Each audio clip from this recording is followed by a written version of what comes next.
Malayalam Bigg Boss season 7 live updation നോക്കാം. അങ്ങനെ ഇന്നത്തെ ബിഗ് ബോസ് ഹൗസിലേക്കുള്ള റീ എൻട്രിയും ഇപ്പോൾ കഴിഞ്ഞിരിക്കുകയാണ്. ഒനിൽ, ലക്ഷ്മി, രേണു സുധി, ആര്യൻ, ബിന്നി, സാബുമാൻ ഇവർ 6 പേരുമാണ് ഇപ്പോൾ ബിഗ് ബോസ് ഹൗസിനുള്ളിലേക്ക് വന്നിരിക്കുന്നത്.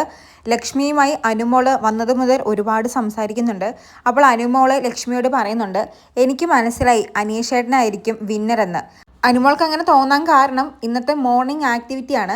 മോർണിംഗ് ആക്ടിവിറ്റിയിൽ ഏറ്റവും കൂടുതൽ ആളുകൾ സപ്പോർട്ട് ചെയ്ത് പറഞ്ഞത് അനീഷിനെയായിരുന്നു.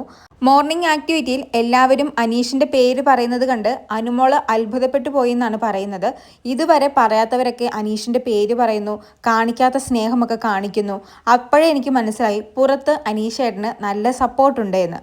അപ്പോൾ ലക്ഷ്മി പറയുന്നത്, അങ്ങനെയൊന്നും കരുതണ്ട, ചിലപ്പോൾ നിന്നെ തളർത്താൻ വേണ്ടിയായിരിക്കും അവർ അങ്ങനെ പറയുന്നത്.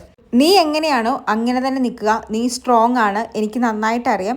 ഇതുപോലെ തന്നെ മുന്നോട്ട് പോവുക, ഇനി വെറും 4 ദിവസമേ ഉള്ളൂ എന്നൊക്കെ ലക്ഷ്മി അനുമോളെ ഉപദേശിക്കുന്നുണ്ട്. ഞാൻ ഓക്കെയാണ്, ഇവിടുന്ന് പുറത്തിറങ്ങിയാൽ എനിക്ക് വേറൊരു ലൈഫ് ഉണ്ടെന്ന് എനിക്ക് നന്നായിട്ട് അറിയാം. കൂടാതെ ഇവിടെ നിന്ന് പുറത്തിറങ്ങിയാൽ ഞാൻ ഒരാളെ പോലും മിസ് ചെയ്യില്ല. ആകെ മിസ് ചെയ്യുന്നത് ബിഗ് ബോസിൻ്റെ ഈ വീടും ശബ്ദവും മാത്രമായിരിക്കുമെന്നൊക്കെ അനുമോള് ലക്ഷ്മിയോട് പറയുന്നുണ്ട്. എന്തായാലും റീ എൻട്രി നടത്തിയ എല്ലാ കണ്ടസ്റ്റൻറ്റിൻ്റെയും പെരുമാറ്റത്തിൽ നിന്നും അവരുടെ സംസാരത്തിൽ നിന്നും അനുമോൾക്ക് മനസ്സിലായത് അനീഷ് തന്നെ ഈ സീസണിൻ്റെ കപ്പടിക്കുമെന്നാണ്. കൂടുതൽ ലൈവ് അപ്ഡേറ്റുകളുമായി വീണ്ടും വരാം.